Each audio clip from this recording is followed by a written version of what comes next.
환자분, 약 드실 시간입니다.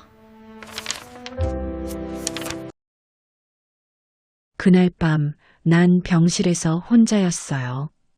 그런데 그녀가 들어왔죠. 그 따뜻한 손끝 하나가 내 인생을 송두리째 바꿔버렸습니다. 사랑과 파멸의 경계, 당신은 어디까지 상상할 수 있습니까?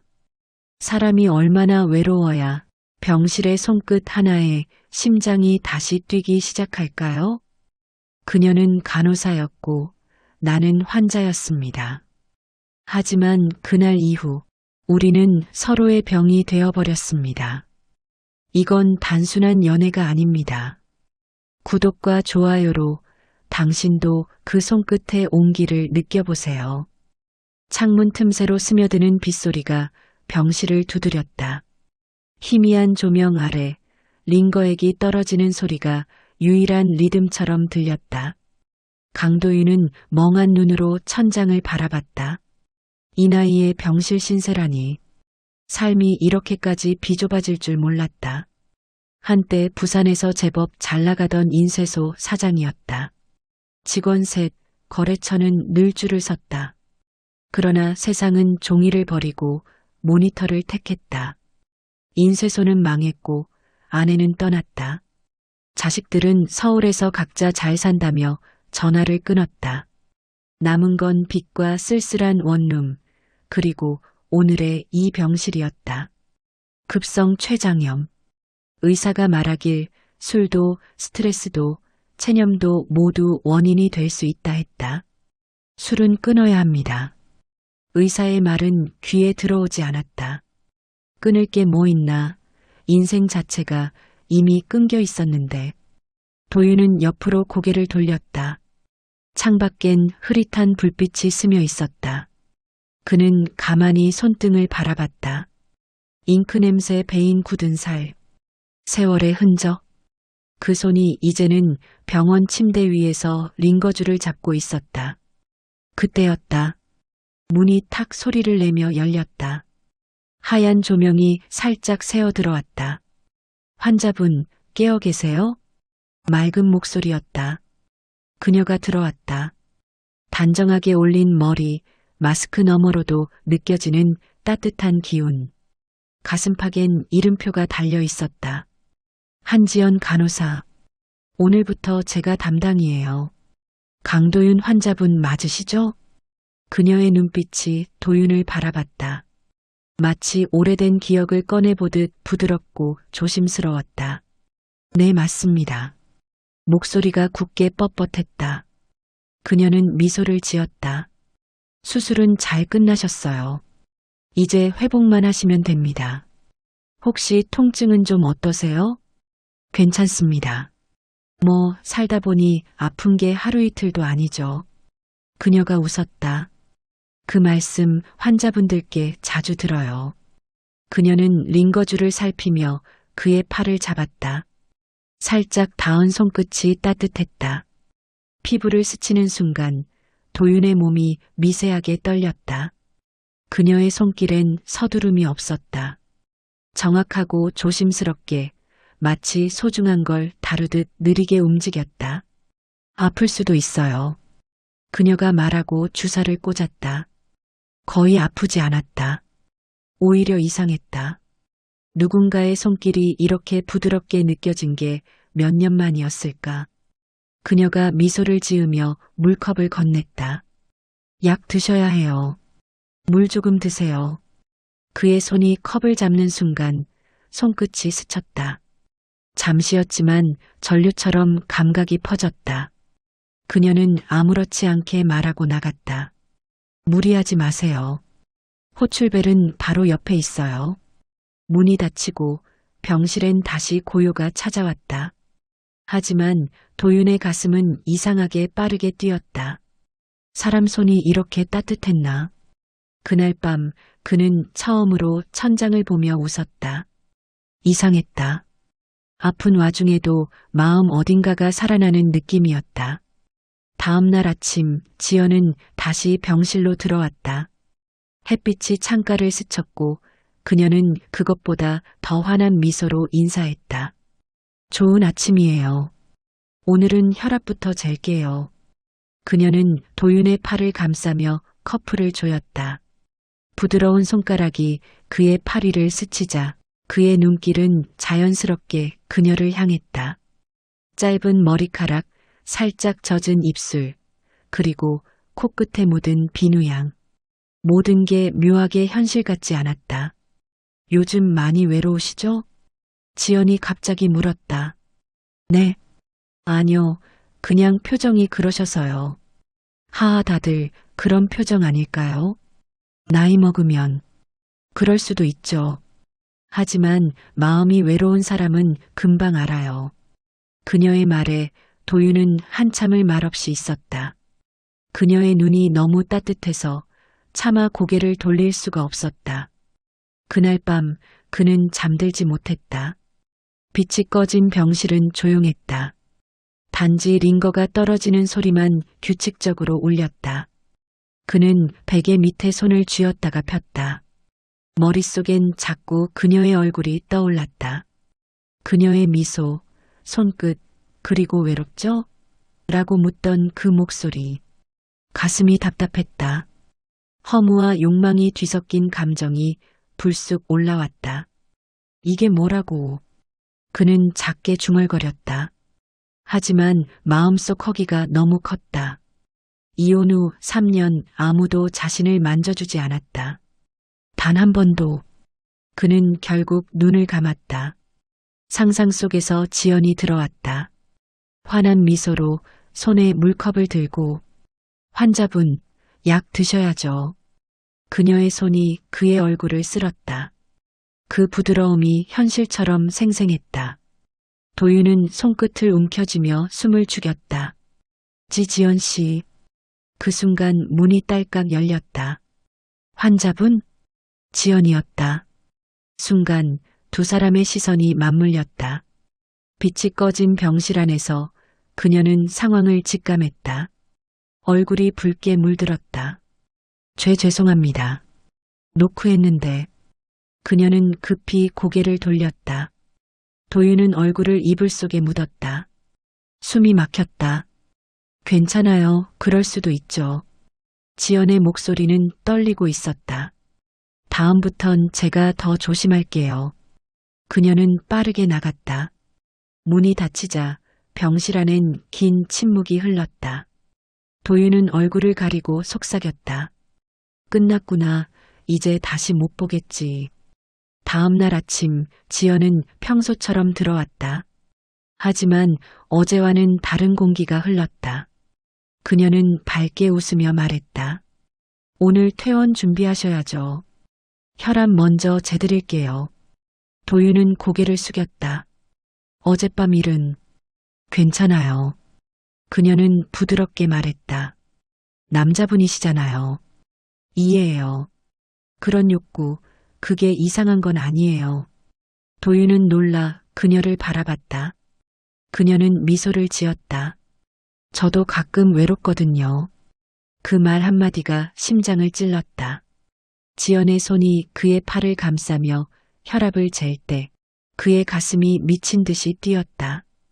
그녀의 눈빛엔 부끄러움보다 이해보다 더 깊은 감정이 숨어 있었다.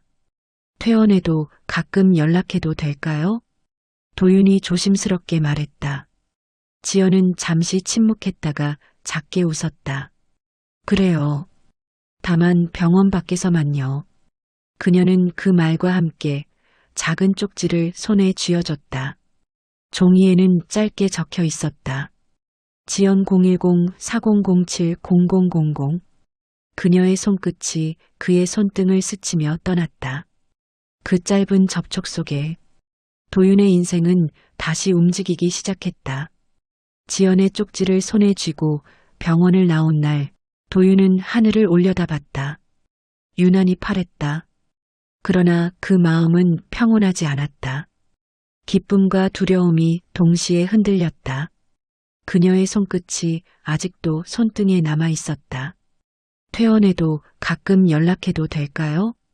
그 한마디가 그의 인생을 뒤집었다. 그녀의 말투는 조용했지만 그 안엔 숨겨진 약속이 있었다. 우리 병원 밖에서 다시 만나자. 며칠 후 그는 문득 핸드폰을 들었다. 저장된 번호를 바라보다가 손가락을 멈췄다. 연락해도 될까? 몇 번을 망설이다 결국 문자를 보냈다. 지연 씨, 잘 지내시죠? 덕분에 회복 잘 됐어요. 커피 한 잔 괜찮을까요? 답장은 예상보다 빨리 왔다. 오늘 근무 끝나고 7시쯤 병원 근처 카페 온도에서요. 심장이 두근거렸다. 그녀는 약속을 어기지 않았다. 카페 온도, 따뜻한 조명 아래 그녀가 먼저 와 있었다. 간호복이 아닌 평범한 원피스 차림. 머리를 풀고 화장기 없는 얼굴에 미소를 띄웠다. 오셨어요. 지연 씨 정말 다른 사람 같네요. 간호사복을 벗으면 저도 평범한 여자예요. 그녀가 웃었다. 그 미소는 병원에서의 그것보다 훨씬 자연스러웠다. 도윤은 커피잔을 들며 조심스레 말을 꺼냈다. 그날 일은 정말 미안했습니다. 잊었어요. 그래도 부끄럽네요. 도윤 씨, 사람은 외로우면 다 그래요. 저도 가끔 집에 가면 아무도 없을 때 그냥 벽에 대고 말할 때도 있어요. 그녀의 목소리에 쓸쓸함이 섞여 있었다. 도윤은 그 말이 왠지 마음을 찔렀다. 지연 씨도 외로워요? 네. 10년 동안 일만 했어요. 결혼했다가 깨졌고 다시는 누굴 믿을 수 없다고 생각했죠. 그녀의 눈동자가 잠시 흔들렸다. 그런데 도윤 씨는 좀 달라요. 눈이 따뜻해요. 그 순간 도윤은 아무 말도 할 수 없었다. 그녀의 시선이 깊었다. 감정이 천천히 그러나 확실히 싹트고 있었다. 며칠 뒤 그는 병원 근처를 서성이며 그녀를 기다렸다. 퇴근 시간 그녀가 하얀 가운을 벗고 나왔다. 서로 눈이 마주쳤다. 퇴근 기다린 거예요? 네.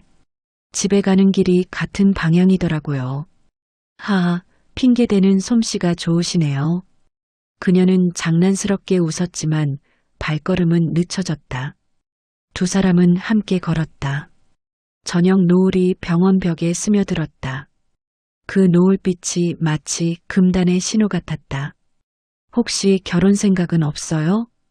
도윤의 말에 지연은 고개를 저었다. 이제 그런 거 무서워요. 누군가를 믿는다는 게 얼마나 위험한 일인지 알아버렸거든요. 그럼 그냥 편하게 사람으로서 옆에 있어줄 순 있을까요? 그녀가 걸음을 멈췄다. 그리고 천천히 그를 바라봤다. 그건 병원 규칙 위반이에요. 그럼 퇴원했으니까 괜찮겠네요. 그런 논리라면 반칙이죠. 하지만 그녀의 입술엔 미소가 번졌다. 며칠이 지나 두 사람은 자주 만나게 됐다. 퇴근 후 커피, 간단한 저녁, 그리고 가끔 바닷가 산책. 그녀는 조심스럽게 마음을 열었다. 하지만 그들의 관계는 병원 안에서도 조금씩 눈에 띄기 시작했다. 지연 선배, 그 환자분이랑 자주 연락하시죠? 신입 간호사 윤설인이 묻자 지연은 놀란 듯 웃으며 말했다. 그냥 감사 문자 몇 번 주고받았어요. 그러나 그 눈빛엔 긴장감이 스쳤다. 병원 내에선 벌써 소문이 돌고 있었다. 그 환자랑 간호사 이상하대. 퇴원하고도 만난다더라. 그 소문은 결국 오창규 부원장의 귀에 들어갔다. 그는 지연을 불렀다. 한지연 씨. 네, 부원장님. 그 환자 강도윤 씨. 요즘도 연락하나? 지연의 손끝이 떨렸다. 아닙니다. 그냥 감사 인사 몇 번 정도만. 그게 병원 밖에서 커피 마신 것도 포함인가? 그의 눈빛이 날카로웠다. 지연은 숨을 삼켰다. 부원장님, 그건 제 사생활입니다. 사생활? 넌 내 관리 아래 있는 직원이야. 내 허락 없이 누굴 만나선 안 된다는 거 잊은 건가? 그의 말투엔 집착이 배어 있었다. 지연의 얼굴이 굳어졌다. 전 부원장님께 보고할 의무 없어요. 그럼 그렇게 생각해. 대신 책임도 스스로 져야 할 거야. 지연은 병실로 돌아가며 속으로 울분을 삼켰다. 또 그가 날 통제하려 한다. 또다시. 그날 밤 지연은 도윤에게 전화를 걸었다. 도윤 씨 혹시 내일 시간 괜찮아요? 당연하죠. 어디든 갈게요. 그럼 병원 옥상으로 오세요. 교대 끝나면 8시쯤. 밤바람이 차가웠다. 옥상에 올라선 지연은 난간에 기대 있었다. 머리카락이 바람에 흩날렸다. 이런 곳에 불러서 미안해요. 괜찮아요. 오히려 좋아요. 공기도 좋고 요즘 병원에서 소문이 돌아요. 우리 조심해야 해요. 소문이 뭐가 중요해요. 난 그냥 지연 씨가 보고 싶었을 뿐인데. 그녀가 살짝 미소 지었다. 이런 말 오랜만이에요. 도윤은 그녀에게 다가가 조심스럽게 손을 내밀었다. 그녀가 망설이다가 손을 얹었다. 그 손은 따뜻했고 부드러웠다. 그 순간 그들의 세상엔 아무도 없었다. 지연 씨, 도윤 씨, 그들의 시선이 겹쳤다. 그리고 입술이 맞닿았다. 짧고도 깊은 첫 입맞춤이었다. 하지만 그 순간 멀리 옥상 계단에 서 있던 오창규의 눈이 번뜩였다. 그는 스마트폰으로 그 장면을 찍고 있었다. 화면 속 금지된 사랑의 증거. 그의 입가에 섬뜩한 미소가 번졌다. 좋아. 아주 좋아.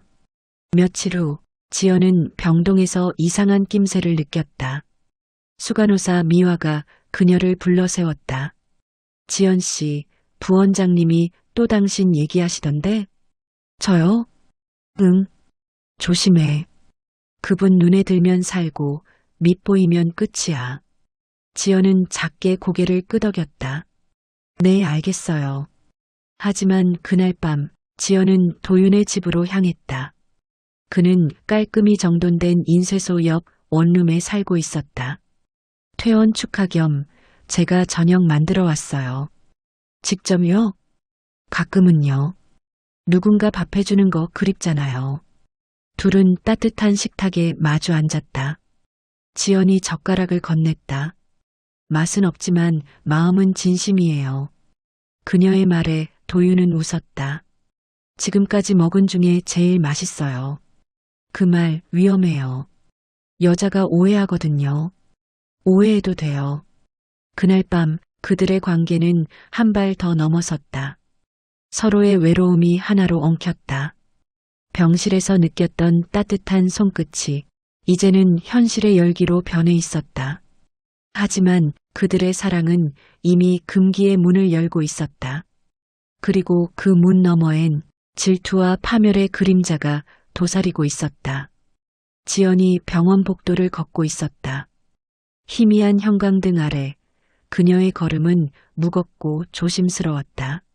모든 시선이 자신을 향해 있는 것 같았다. 저 사람, 그 환자랑 속삭임이 들리는 듯했다. 뒤에서 나지막한 웃음이 터졌다. 지연은 아무렇지 않은 척 차트를 들고 병실로 들어섰다. 그러나 손끝이 떨렸다. 며칠 전 그녀는 도윤의 집에서 처음으로 진심을 나눴다. 그날 밤의 따뜻함, 그의 손길, 당신은 나한테 치료야. 그 한마디가 아직도 귓가에 남아 있었다. 하지만 지금 병원 안에서의 현실은 차가웠다. 한지연 씨, 낯익은 저음이 복도를 울렸다. 지연이 돌아보니 부원장 오창규가 서 있었다. 그의 시선은 예의 그 차가운 검은색이었다. 잠깐 이야기 좀 하죠. 그는 그녀를 병원 내 비상계단 쪽으로 데리고 갔다.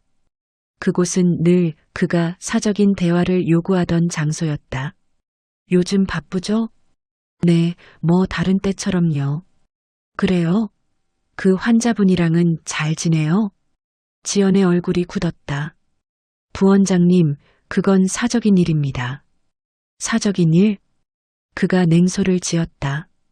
이 병원에 있는 이상 당신의 사생활은 내 허락 아래 있어야 하는 거 몰랐어요? 전 더 이상 그런 관계 아니에요. 아니라고? 그가 그녀의 팔을 잡았다. 그 남자 강도윤. 퇴원하고 나서 당신 집 근처에 자주 오던데? 감시하세요. 저를 지켜보는 거지. 내 여자가 딴 놈한테 웃어주는 꼴은 보고 있을 수가 없어서. 지연의 눈동자가 흔들렸다. 전 부원장님의 여자가 아닙니다. 그의 소나기가 새졌다. 잊었어요? 내가 당신 이혼 후 다시 일할 수 있게 만든 사람이라는 거. 그건 은혜가 아니라 거래였어요. 그래도 내가 당신 살려줬잖아. 그녀가 손을 뿌리쳤다. 이젠 저도 제 인생 살 겁니다. 좋아요. 하지만 그 대가도 치러야겠지. 그가 내려가는 발소리가 섬뜩하게 울렸다. 지연은 계단 난간에 몸을 기대며 떨리는 숨을 삼켰다. 시작됐어, 저 사람. 이제 날 가만히 두지 않겠지. 며칠 뒤 지연은 병실로 들어가는 문 앞에서 잠시 멈췄다. 그 안엔 다시 입원 중인 노인 환자가 있었다. 그리고 문 옆 CCTV가 새로 달려 있었다. 작고 검은 점 하나. 설마. 그녀는 고개를 들었지만 병원 어디에나 그 눈이 있었다. 그 눈이 자신을 지켜보고 있다고 생각하자 등골이 오싹했다. 그날 저녁 도윤에게서 문자가 왔다. 오늘은 내가 밥 살게요. 퇴근 후 근처 포장마차에서 봅시다. 지연은 잠시 망설이다가 답장을 보냈다. 좋아요. 오늘만큼은 병원 생각 안 할래요. 포장마차 안 소주 한 병과 어묵탕. 지연은 간호복 대신 편한 니트 차림이었다. 술잔을 기울이자 얼굴이 금세 붉어졌다. 지연 씨는 웃는 게 참 예쁘네요. 그렇게 말하지 마요. 왜요? 그 말 요즘 누가 했었거든요. 누군데요? 잊고 싶은 사람. 그녀의 시선이 잠시 멀어졌다. 도윤은 조심스럽게 손을 내밀어 그녀의 손등을 감쌌다. 지연 씨, 난 그냥 당신이 편했으면 좋겠어요. 그녀는 잠시 그 손을 바라보다 천천히 손가락을 얹었다. 당신 손은 따뜻하네요. 병원 사람들은 다 차가운데. 그 순간 밖에서 누군가 그 모습을 찍고 있었다. 멀리 주차된 차 안 창규가 미소를 짓고 있었다. 그래, 이게 필요했어. 다음 날 아침 병원 회의실. 의료진들이 모인 자리에서 오창규의 목소리가 울렸다. 최근 병원 내에서 환자와 직원 간 부적절한 교류가 있었다는 제보가 들어왔습니다. 지연의 가슴이 덜컥 내려앉았다. 환자에게 사적인 연락을 하고 심지어 만남을 가진 정황이 포착됐습니다. 동료들의 시선이 일제히 그녀에게 향했다. 지연의 손이 차트 위에서 굳었다. 부원장님, 그건 사실이 아닙니다. 그럼 CCTV와 사진은 뭐죠? 그는 태블릿을 들어 올렸다. 화면 속엔 그녀와 도윤이 마주 앉아 손을 잡고 있는 장면이 있었다. 숨이 막혔다. 그녀의 눈동자가 흔들렸다. 그건 그냥 위로 차원에서. 위로? 남자와 여자가 손을 잡고 포장마차에서 술을 마시면서 그의 입꼬리가 올라갔다. 오늘부로 한지연 씨는 무기한 근무정지입니다. 회의실 안에 침묵이 흘렀다. 누군가의 수군거림이 뒤따랐다. 역시 소문이 사실이었네. 지연은 입술을 깨물며 자리를 박차고 나왔다. 복도 끝에서 눈물이 터졌다. 이게 뭐야, 왜 이렇게까지. 도윤에게 연락이 왔다. 그는 급히 병원 앞까지 달려왔다. 무슨 일이에요? 오창규 그 사람이 사진을 퍼뜨렸어요. 뭐요? 내가 당신과 만나는 걸 이용했어요. 날 자르려고. 그 자식이. 도윤은 주먹을 꽉 쥐었다. 내가 직접 가서 따질게요. 안 돼요. 더 큰일 나요. 가만두면 더 무너질 거예요. 그는 병원으로 들어갔다. 접수실 옆 복도 끝, 부원장실 앞. 문이 벌컥 열렸다. 오창규 씨. 그가 자리에서 고개를 들었다. 환자가 뭐하러 여길 찾아왔나? 왜 그런 짓을 합니까? 왜 지연 씨를 망가뜨려요? 그 여잔 내 여자였어. 그런데 내가 가로챘지. 그건 사랑이에요. 사랑? 웃기지 마. 병원에서 그런 게 통할 것 같아? 창규가 비웃었다. 이 병원 내 돈으로 돌아가. 넌 그냥 환자였고 그녀는 내 소유였어. 그 순간 도윤의 주먹이 날아갔다. 탁! 책상이 흔들렸다. 그녀는 물건이 아니야. 감히. 경비들이 뛰어와 도윤을 붙잡았다. 창규는 입가에 피를 닦으며 웃었다. 좋아. 이제 완벽하군. 병원 내 폭행, 환자의 난동. 언론은 이런 걸 아주 좋아하거든. 그날 오후 도윤의 이름은 지역 뉴스 자막에 올랐다. 한빛의료원 폭행 사건, 환자 강도윤 씨 구속영장 검토. 지연은 텔레비전을 부여잡고 울었다. 이게 아니야, 그 사람은 나 때문에. 그녀는 곧장 경찰서로 달려갔다. 그분은 절 지키려다 그랬어요. 제발 오해하지 마세요. 하지만 담당 형사는 차가웠다. 피해자 측이 의료인으로서 신고했기 때문에 공식 절차를 밟아야 합니다. 오창규는 뒤에서 미소를 짓고 있었다. 좋은 구경이네요, 지연 씨. 그녀는 더 이상 참지 못했다. 당신 인간도 아니야. 인간? 하. 이 바닥에 인간이 어딨어. 그의 웃음이 병원 복도를 메웠다. 지연은 손을 떨며 복도를 걸어 나왔다. 마음속에서 무언가 끊어지는 소리가 들렸다. 이제 끝내야 해, 이 사람을. 며칠 뒤 창규는 병원 비서에게 말했다. 내일 아침 기자회견 잡아. 환자 폭행 관련 건으로. 그는 도윤을 완전히 짓밟을 계획이었다. 그 사실을 알아챈 지연은 밤새 도윤의 친구 정태수에게 연락했다.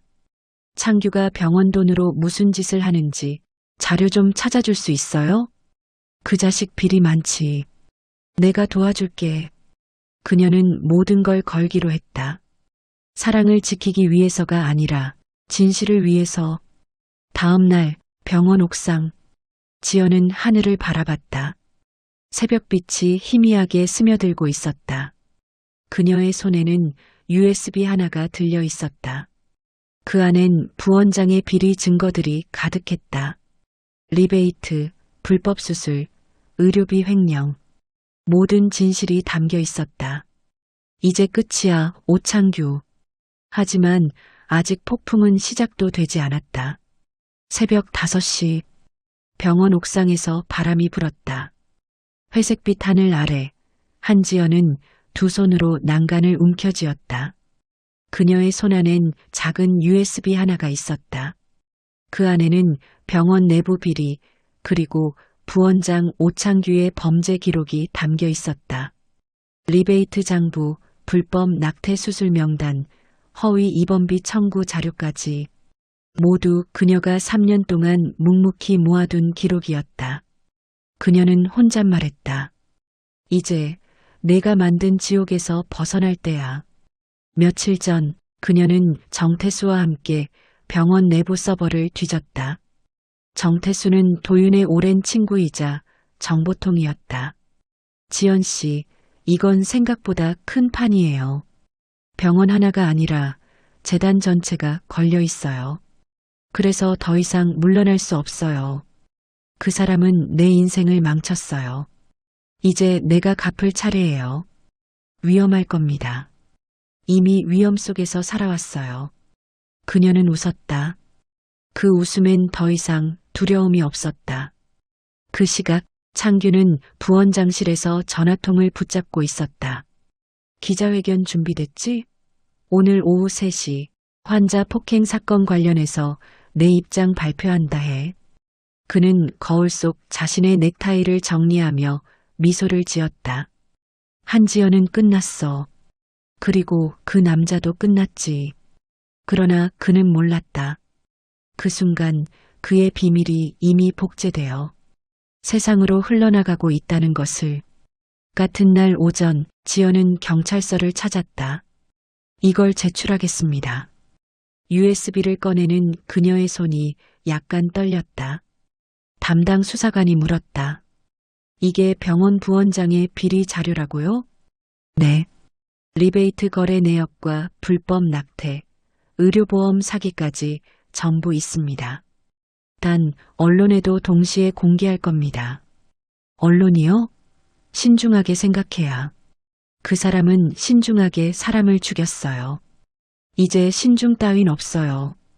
그녀의 눈빛은 차가웠다. 오후 3시 한빛의료원 기자회견장. 카메라 플래시가 쉴 새 없이 터지고 있었다. 단상 위 오창규가 마이크를 잡았다.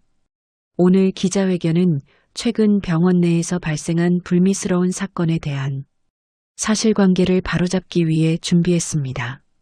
환자 강도윤 씨의 폭행 사건은 그때였다. 기자석 한가운데서 누군가 소리쳤다. 잠깐만요. 그 자료 거짓입니다. 모두의 시선이 한쪽으로 향했다. 그곳에 서 있는 건 한지연이었다. 하얀 간호복이 아닌 검은 정장 차림의 그녀. 손엔 마이크, 눈엔 결의가 가득했다. 저는 이 병원의 간호사였습니다. 그리고 이 사람의 피해자이자 증인입니다. 순간 회의장은 웅성거렸다. 창규의 표정이 굳었다. 지연 씨, 이게 무슨 짓이에요? 진실을 밝히는 짓이에요. 당신 지금 제정신이야? 네. 이제야 제정신이에요. 그녀는 USB를 꺼내 테이블 위에 올려놨다. 여기에 병원의 리베이트 장부와 불법 의료 기록이 모두 들어있어요. 그리고 부원장님, 당신이 지난 2년간 환자 사망 사고를 은폐한 증거도 있습니다. 기자들이 일제히 카메라를 들이댔다. 플래시가 번쩍였다. 창규의 얼굴이 하얗게 질렸다. 그건 조작이야. 조작이라면 여기 CCTV 영상도 조작일까요? 지연이 리모컨을 눌렀다. 뒤에 스크린이 켜졌다. 영상 속엔 창규가 병원 비서와 함께 서류 가방을 주고받는 장면, 의사들에게 봉투를 건네는 장면, 그리고 회의실에서 돈다발을 나누는 장면이 생생하게 찍혀 있었다. 기자들의 플래시가 폭발했다. 부원장님, 이게 사실입니까? 리베이트 금액이 얼마입니까? 환자 사망 은폐 건도 인정하십니까? 창규는 마이크를 쥔 손을 떨어뜨렸다. 꺼지라고. 그는 단상 아래로 뛰어내렸다. 지연이 뒤따라가자 그가 소리쳤다. 이 배신자 같은 년이. 그의 손이 지연의 뺨을 내리쳤다. 찰싹. 플래시가 다시 번쩍였다. 그 한 장면이 모든 걸 끝내버렸다. 기자들이 일제히 카메라를 향해 외쳤다. 폭행 장면 나왔어요. 다 찍혔어요. 창규는 숨이 거칠어졌다. 이 미친년이 내 인생을 망쳤어. 아니요. 당신은 이미 당신 손으로 망쳐왔어요. 지연의 눈에 눈물이 고였다. 이제 끝내요, 창규 씨. 그날 밤 창규는 병원 옥상으로 올라갔다. 비가 내리고 있었다. 손에 위스키병을 들고 담배를 문 채 웃었다. 나한테 이런 꼴을 보이게 할 줄이야. 그의 발밑으로는 경찰차 사이렌이 울렸다. 누군가 그의 뒤에서 외쳤다. 오창규 씨, 내려오세요. 하하, 내려가긴 싫은데? 그 순간 지연이 난간 쪽으로 다가왔다. 제발 이러지 마요. 왜 나도 이제 당신처럼 세상에 진실을 보여줄까? 당신도 피해자였잖아요. 그만해요. 아니, 난 가해자였지. 근데 웃기잖아. 결국 나를 죽이는 건 당신이야. 창규가 몸을 기울였다. 지연이 손을 뻗었다. 안 돼. 손끝이 그의 소매를 스쳤지만 그는 그대로 추락했다. 공중에서 번쩍이는 조명, 그리고 비에 젖은 콘크리트 위로 떨어지는 둔탁한 소리. 쿵. 모든 게 멈췄다. 며칠 후 뉴스 헤드라인에는 이런 문장이 걸렸다. 한빛의료원 부원장 투신 사망, 내부 비리 전면 수사 착수, 그리고 작은 기사 한 줄. 비리를 폭로한 간호사 한지연 씨, 보호 조치 후 사직. 그녀는 병원을 떠났다. 그날 이후로 누구도 그녀의 행방을 몰랐다. 도윤은 구치소에서 석방되자마자 그녀를 찾았다. 그는 폐허가 된 병원 앞에 서서 중얼거렸다. 지연 씨 어디 있어요? 그날 밤 그는 인쇄소로 돌아왔다. 책상 위엔 봉투 하나가 놓여 있었다. 도윤 씨에게 봉투 안엔 사진 한 장, 그리고 편지 한 장이 있었다. 당신의 손이 내게는 처음이자 마지막 위로였어요. 당신 덕분에 다시 사람을 믿는다는 게 뭔지 배웠어요. 미안해요. 이제 저는 제 죄를 씻으러 갑니다. 우리 다음 생에선 환자와 간호사가 아닌 그냥 남자와 여자로 다시 만나요. 지연. 그의 손끝이 떨렸다. 편지 위에 빗방울이 떨어졌다. 눈물이었는지 빗물이었는지 알 수 없었다. 지연아. 그는 하늘을 올려다봤다. 병원 옥상 위의 그 자리, 바로 그곳에 그녀의 그림자가 잠시 스쳤다. 이젠 편히 쉬어요. 그로부터 3개월 후 병원 비리 사건은 전국적으로 확산됐다. 재단은 해체됐고 관련자들은 줄줄이 구속됐다. 도윤은 모든 혐의에서 벗어났지만 그에게 남은 건 한 여자에 대한 기억뿐이었다. 그의 오른손이 여전히 그녀의 손끝의 온기를 기억하고 있었다. 부산 남쪽 끝 오래된 인쇄소 간판이 비바람에 흔들리고 있었다. 도윤 인쇄. 간판의 글자는 희미했지만 여전히 남아 있었다. 창문 안쪽에선 잉크 냄새가 가득했고 그 속에서 강도윤은 묵묵히 종이를 정리하고 있었다. 그의 손은 여전히 거칠었다. 하지만 그 손끝엔 잊을 수 없는 온기가 남아 있었다. 당신의 손이 내게는 처음이자 마지막 위로였어요. 지연의 마지막 편지가 늘 그의 눈앞에 떠올랐다. 그녀가 떠난 지 반년. 도윤의 삶은 천천히 그러나 무겁게 흘러가고 있었다. 세상은 여전히 시끄러웠다. 사람들은 그 병원 사건을 잊었지만 그의 마음속에서 지연은 사라지지 않았다. 그녀의 웃음, 그녀의 손길, 그녀의 목소리. 모든 게 그에게는 여전히 살아있는 기억이었다. 밤이면 그는 습관처럼 병원 앞을 찾았다. 폐쇄된 병동, 녹슨 철문, 그리고 그 위로 쓸쓸히 떨어지는 가로등 불빛. 지연 씨 보고 싶네요. 그의 중얼거림은 바람에 섞여 흩어졌다. 어느 날 오후였다. 비가 내리던 날 인쇄소 문이 열렸다. 여기 명함 좀 주문하려고요. 한 노부인이 들어왔다. 그녀의 옆에는 휠체어에 앉은 노인이 있었다.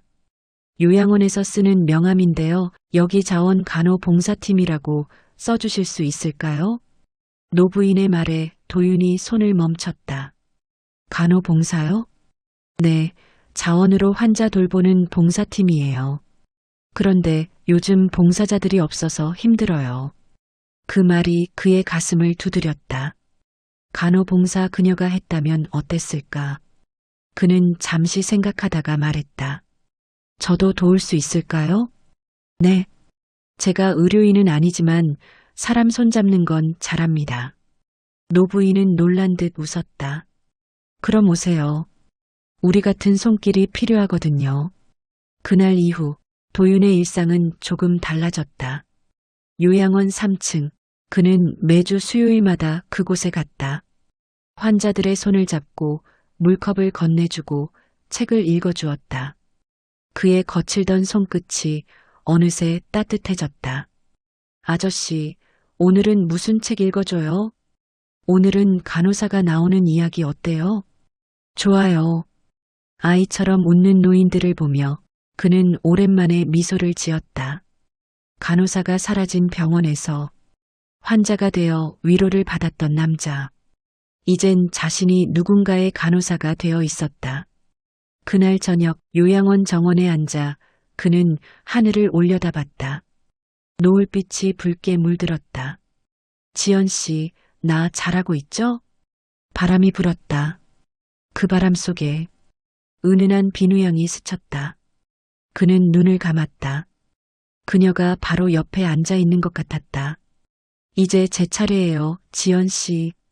당신이 주었던 손길을 내가 누군가에게 건네줄 차례요. 며칠 뒤 도윤은 한빛요양병원 봉사자 명찰을 가슴에 달았다. 그 아래엔 작은 문구가 적혀 있었다. 따뜻한 손끝이 사람을 살립니다. 그 문장을 바라보다가 그는 조용히 미소를 지었다. 그녀가 썼으면 이렇게 썼겠지. 따뜻한 손끝이 나를 다시 살렸다. 늦은 오후 그는 요양원 한쪽 병실로 들어갔다. 침대 위엔 말없이 눈을 감은 노인이 누워 있었다. 그는 조심스레 손을 잡았다. 괜찮아요. 여기 제가 있어요. 그의 손끝이 떨렸다. 순간 그는 그 손 위에 또 다른 손의 감촉을 느꼈다. 분명 아무도 없는데도 그 따뜻한 감각, 그녀의 손이었다. 그가 처음 느꼈던 그 병실의 손끝, 눈물이 흘렀다. 지연 씨 고마워요. 이제 정말 괜찮아요. 창밖으로 해가 졌다. 붉은 노을이 병실 안으로 스며들었다. 그 빛 속에서 그는 천천히 속삭였다. 이제 당신을 진료할 차례네요. 사랑이라는 병을. 시간이 흘러 그는 여전히 인쇄소를 운영하며 봉사를 이어갔다. 도윤의 손은 더 이상 외로움의 손이 아니었다. 그의 인쇄소 벽 한가운데엔 지연이 남긴 사진 한 장이 걸려 있었다. 하얀 간호복, 밝은 미소, 그리고 그 밑에 문구. 환자의 손을 잡는 순간 그 사람의 삶까지 잡게 된다. 그 문장을 바라보며 그는 말했다. 그래요. 당신은 내 인생을 잡았어요. 그리고 아직도 놓지 않았죠. 어느 늦은 밤 비가 내렸다. 도윤은 병원 옥상 자리에 다시 섰다. 그날처럼 비는 차갑고 공기는 습했다. 하지만 그의 표정은 평온했다. 그는 손을 들어 빗방울을 받았다. 그 물방울 사이로 그녀의 웃음이 들려오는 듯했다. 지연 씨 잘 지내요? 하늘에서 번개가 번쩍이더니 멀리서 희미하게 여자의 목소리가 들렸다. 네, 도윤 씨 이제 아프지 마요. 그는 눈을 감고 미소 지었다. 응, 당신 덕분에 이제 안 아파요. 비가 그쳤다. 하늘엔 무지개가 걸렸다. 그는 그 무지개 너머 어딘가에 있을 그녀를 향해 조용히 손을 들어 인사했다. 그 손끝이 햇살을 스쳤다. 사랑은 때로 병이었고 그 병은 누군가의 손끝으로 치유되었다. 그녀의 손끝에서 시작된 파멸은 결국 또 다른 생명을 살리는 기적으로 남았다. 이 이야기의 하이라이트이자 핵심은 그녀의 손끝이 사랑과 파멸을 동시에 불러온 순간입니다. 당신도 한 번쯤 그런 사랑 해보셨나요? 구독과 좋아요로 이 황혼의 이야기 함께 들어주셔서 감사합니다.